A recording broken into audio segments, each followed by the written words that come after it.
로마서 5장 5절 소망이 우리를 부끄럽게 하지 아니함은 우리에게 주신 성령으로 말미암아 하나님의 사랑이 우리 마음에 부음받음이니.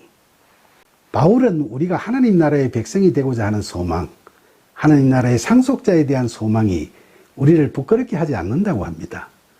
세상을 살아오면서 인본주의적인 사조에 물들어져서 거기에 익숙해져 있는 우리는 내 인생은 나의 것이라고 다짐하면서 누구의 도움도 받지 않고 내 의지와 내 능력으로 나의 인생을 살아가는 것이 자랑스러운 삶을 살아가는 거라고 생각하기 쉽죠. 그러나 우리 인간은 유한한 존재로 자력구원을 할 수 있는 완전함이 갖추어져 있지 못한 존재적 한계가 있기 때문에 이를 극복하기 위한 도움이 필요할 수밖에 없죠. 그래서 시편 121편 1장을 2절에서 내가 산을 향하여 눈을 들리라 나의 도움이 어디서 올까? 나의 도움은 천지를 지으신 여호와에게서로다 라고 고백하듯이 우리는 누구나 하나님 나라의 백성으로서의 삶을 소망하게 되는 거죠. 그러니까 바울은 우리가 환난 중에서도 마음속 골방 기도를 통해 하나님의 보좌 앞에 나아가는 기도의 과정을 거쳐 그리스도 안에 거하게 되는 순금 같은 믿음이 쌓여져 가면서 우리 마음속에 싹트고 자라나는 하나님 나라의 백성이 되고자 하는 소망 또한 우리를 부끄럽게 하지 않는다고 단언하고 있는 겁니다. 바울은 그 소망이 우리를 부끄럽게 할 수 없는 것은 우리에게 주어진 성령을 통해서 우리 마음 안에 하나님의 사랑이 부어지고 있기 때문이라고 이야기하죠. 우리가 예수 그리스도의 믿음을 통하여 의롭다 여기심을 받고 하나님께로 나아갈 때 그리스도의 영이 우리 안에 거하면서 우리 마음속에 부어지는 하나님의 아가페 사랑이 너무나 크고 은혜롭기 때문에 우리는 그 소망을 자랑하고 기뻐하고 감사할 수 있을 따름이지 그 소망으로 인해 어떤 부끄러움을 느낀다는 건 도저히 있을 수 없는 일이라는 거죠. 하늘을 두루마리 삼고 바다를 먹물 삼아도 한없는 하나님의 사랑 다 기록할 수 없다고 찬송하듯이 하나님의 변함없으신 사랑은 우리가 다 청량할 수도 없고 다 표현할 수도 없는 너무나도 크신 사랑이니까요. 그런데 흔히 이야기하는 사랑이라는 용어는 아가페라는 하나님의 사랑 외에도 성애적 사랑과 같은 리비도 사랑, 친구나 동료 간의 사랑인 필리아 사랑, 그리고 남녀 간의 로맨틱 사랑만이 아니라 예술, 철학, 도덕의 완성을 열망하는 에로스 사랑이라는 의미로도 표현되고 있죠. 이러한 사랑은 모두 자기 성취를 위한 욕구라는 점에서 아가페 사랑과 구별되죠.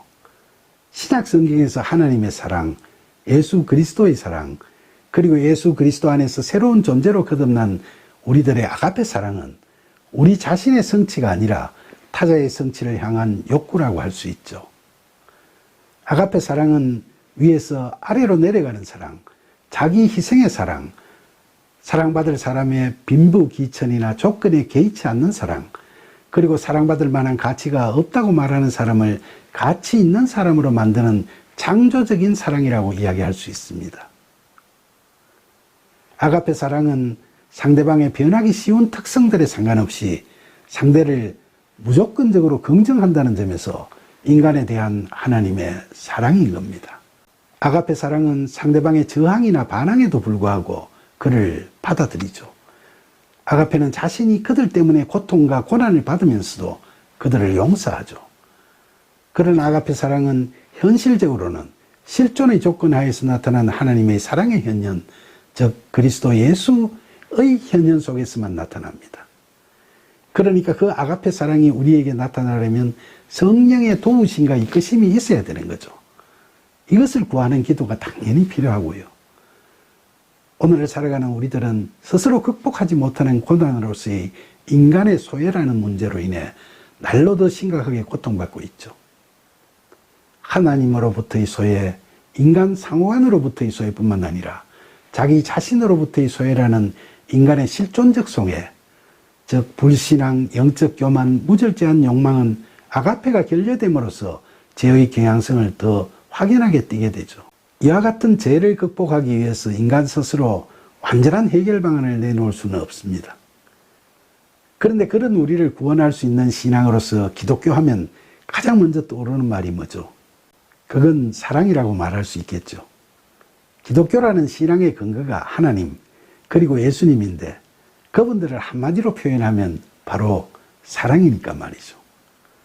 하나님께서 우리를 위해 당신의 독생자를 사람의 몸으로 이 땅에 보내시고 그 예수님께서 우리를 위해 십자가에서 못 박혀 죽으신다는 것은 다른 어떤 종교도 흉내낼 수 없는 사랑의 극치를 보여주는 거죠.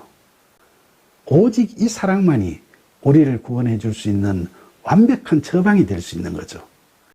이처럼 하나님과 사랑은 서로 다른 실제가 아니죠. 하나님은 사랑이시며 하나님의 무한한 존재의 힘은 무한한 사랑의 힘이시죠.